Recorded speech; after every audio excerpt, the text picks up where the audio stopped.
everyone, it's Christina of CraftyPaws. I'm here to share this little wintry critters holiday card with you guys.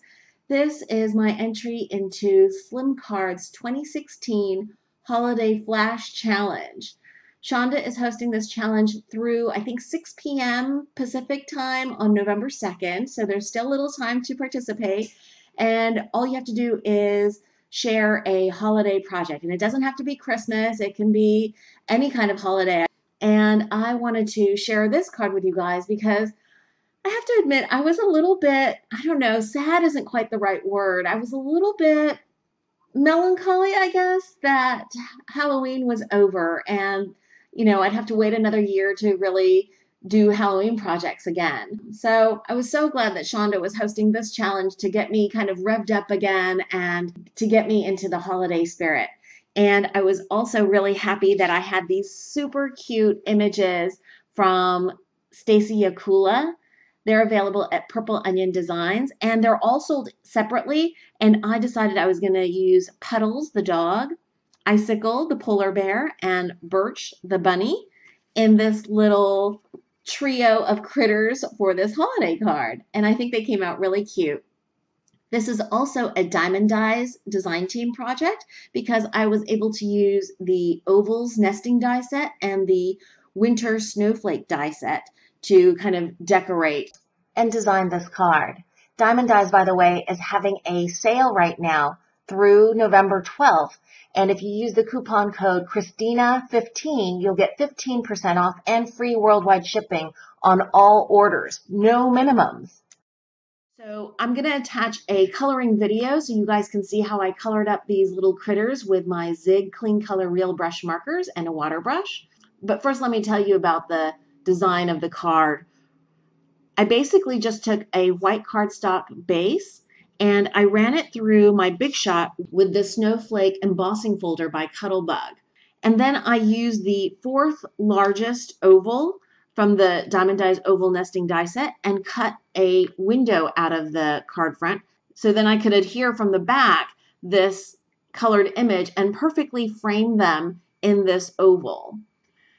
Then for some embellishment, I decided to die cut out the small and medium snowflakes out of the center area that I had already die cut out, so I didn't waste any paper. And I die cut out the small snowflake 4 times and the medium snowflake twice. And then I just used my art glitter glue, my favorite wet glue, to adhere the centers of each of the snowflakes because I wanted the edges of the snowflakes to have a little dimension. And then lastly, I painted over the top of all the snowflakes with an extreme glitter acrylic paint by Folk Art in the hologram color. And I don't know if it's going to come across in the video, but it's super, super shiny and glittery, and I love that. And then just for kind of finishing off the card base edge, I cut a strip of cardstock and I painted that also with that glittery paint, and that's my card. I love the little critters that Stacy Yakula draws. You can get these stamps from Purple Onion Designs, and I stamped these out with MFT Hybrid Black Licorice ink because I knew I wanted to do some watercoloring with this. So I am just laying in a light layer of light gray for the white areas of the puppy, whose name is Puddles, and I'm just using a Pentel water brush. They're really inexpensive. You can pick these up on Amazon, I think in 3-packs sometimes. Anyway, some people have issues with this water brush, too much water coming out, but I've never really had a problem with mine, so I haven't had the need to try other water brushes out. Next, I'm using beige to color in the puppy's little spot over his left eye. And I think later on I decide to also add some brown to the puppy's ears. Yeah, there we go. And I'm just laying in a little bit of color, not coloring the whole area that I want this color, just so I can get some gradation of color. So a little bit darker on the underside of the ears and a little bit lighter at the top. Next, I'm moving on to Icicle. That's the little polar bear. And I'm using turquoise green to color up the little hat And you'll notice again, I'm just coloring in the edges where the hat is going to be the darkest. The same with the scarf, where the knot is, where the creases or folds of the scarf are. That's where I am laying in color directly from the marker, and I'm blending it out with the water brush. And doing that really gives a great gradation of color. Oh, and in case I didn't mention it before, I'm doing all of this on Bristol paper, which is a smooth paper that's great for mixed media and watercoloring. Anything where you're going to have a lot of wetness on the paper, Bristol is fantastic for. And it's smoother than typical watercolor paper. It's as smooth as regular white cardstock. Next, I'm moving on to Birch. That's the little bunny with the toque, and I'm coloring in the red stripes on his little hat. You're noticing also probably that I'm jumping from one image to the next rather than finishing one image at a time, which is what I would normally do for Copic coloring. But that's because with watercoloring with zig markers, or any kind of watercoloring for that matter, if you don't wait for one area to dry and you put another color up against it, the wetness on the paper can have the color seep over. So it's really to your benefit to wait until each segment dries before you paint an adjacent section of the image. As you can see, I'm also holding a tissue, so anytime I feel like my water brush is letting too much water out, I dab it off against the Kleenex. I next decided to color the bunny with light brown. And when I first put the marker ink down, I really liked the color of it. It was almost like a caramel color, but as you see, when I start blending it out with a water brush, it turns almost yellow. And I am not happy with that color. As I continue on, I'm in the back of my mind thinking about how I can adjust that coloring.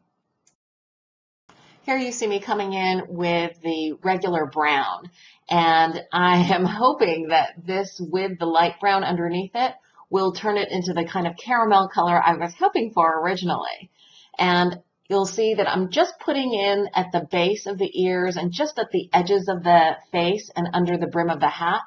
I'm not putting in too much color around the middle of the face because I'm hoping that I'll just be able to blend through the color with my water brush and kind of lift and carry that dark color across the whole bunny.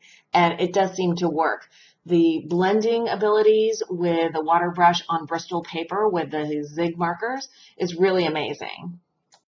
Now I'm just going to put a light gray around the base of the bunny's belly and under the chin, and I'm reestablishing some of the light gray in the edges of the white areas of the puppy, and I'm going to be blending all of those areas out. So it gets a little bit darker, not too much, and it has a little more depth, but still comes across as white. Here you see me accidentally picking up fluorescent pink. It's really dark, so I'm going back over that area with the light carmine and hoping I will be able to blend it out and not ruin this whole image at this point. After blending it out with a water brush, I'm trying to dab away some of the color with a tissue, and it does lighten it a little bit. At this point, I feel like Icicle has dried enough, so I'm going back over and laying in the color for the red stripes of his hat and also of his scarf.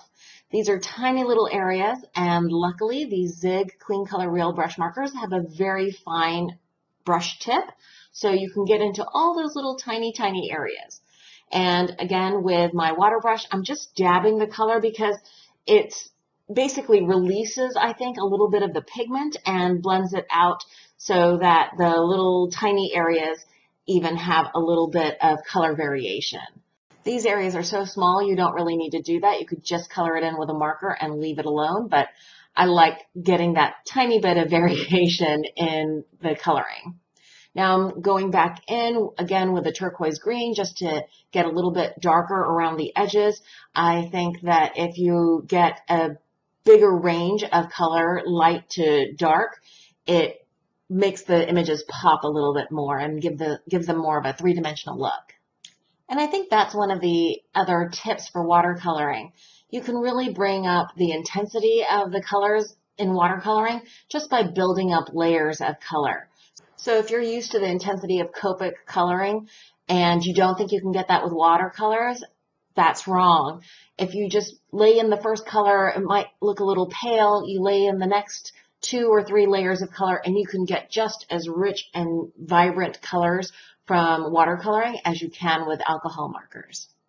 Now I'm going in and coloring the sides of Icicle and underneath the scarf and around the base of his little ears. And I'm blending it out really quickly with a water brush and just giving him an overall kind of pale white look. Oh, and I don't know if I mentioned it, but the little puppy Puddles didn't have anything that indicated it was winter for him, so I just doodled in a tiny little scarf around his neck, and I'm going back in and coloring it with the turquoise green and the geranium red, just like I did for Birch and for Icicle. So the 3 little critters all have something that indicates they're, in a wintry scene. At this point, I realized I forgot to color in the little balls on the hats for the polar bear and the bunny. So I've colored those in with a turquoise green, and now I'm going in between the red lines of the little bunny's hat and going in to put in the turquoise green. The color intensity might seem too strong for the bunny's hat, but once you go in and start blending out the turquoise that's been added with a water brush, it really softens the colors all around and gives the hat a really nice soft look. Now I've skipped over the freak out mode that I went through because I could not find my light pink to save my life. So what I'm doing is I'm taking a Tim Holtz Distress marker in Spun Sugar and I'm laying in the blush for Icicle and for Puddles with that. The Distress marker works beautifully with water brushes and has just as soft a look, and I had no problems using both types of markers. They blended beautifully. So I just want to reassure you guys, if you don't have a specific color you want in one marker set, you can use another one and mix. And that finishes up coloring up the critters. I hope you enjoyed the coloring process video. If you did, please give this video a thumbs up. Thanks so much for watching. I hope you guys are having a wonderful crafty day.